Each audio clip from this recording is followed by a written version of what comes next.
Hi, this is Chris, and this is today's review of reading through the Bible in here chronologically, October 24th. And today we read through John 12:37 through 50, which happened to be the unbelief of the people that didn't believe, and it refers back to what Isaiah had said. Then we have the cursing of the fig tree in Mark 11:12 through 14. Matthew 21, 18 through 22, that's where Jesus cursed the fig tree. And in Matthew's account, he says that it withered immediately. In Mark's account, it's the next day they came by it and it had been withered. And both the accounts are basically saying that, you believe in something that you pray for, you believe in it, God will grant that. Now, I still stand, I believe that. I do believe in miracles. I believe that He changes direction. He can guide paths. We can petition Him for things. But on that note, He won't give us things that we petition for when it will hurt us or hurt others. He wants that none should perish, and He uses different things to grow us and to reach other people. So there is something to be said of those things, and I'm not saying that He doesn't do, but He also has His timing on things. So pray and ask. Don't neglect praying for and asking for things by any means.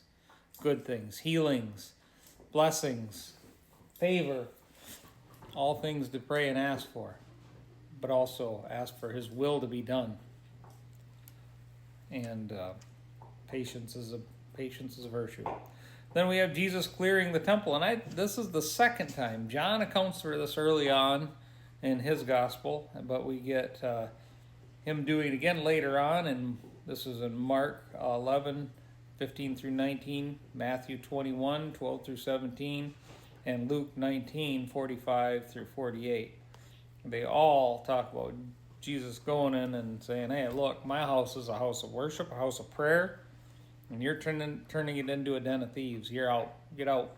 And then that really bothers the old Pharisees and Sadducees, because they come back next and challenge His authority, and He just says, "Hey, it's one thing to challenge my authority, but so I'll give you the answer. I'll tell you by whose authority I'm doing these things, but you got to answer me one question. The baptism of John, where does it come from?" They hem and haw. They won't answer Him. They're afraid to answer Him because it's a trap. It is a trap. But it's a righteous trap, but it's a trap nonetheless. And they won't fall. They won't go for it. They're cowards about it. And I don't know. So Jesus says, "I'm not telling you then. You don't know. You're bypassing it. You're afraid to say it. Nah, forget it. It's not worth me telling you. You're not going to get it anyway." Because He knew. He'd already been down that road. He already proclaimed it, and they didn't believe it. So that's what we know about today's reading. Good stuff.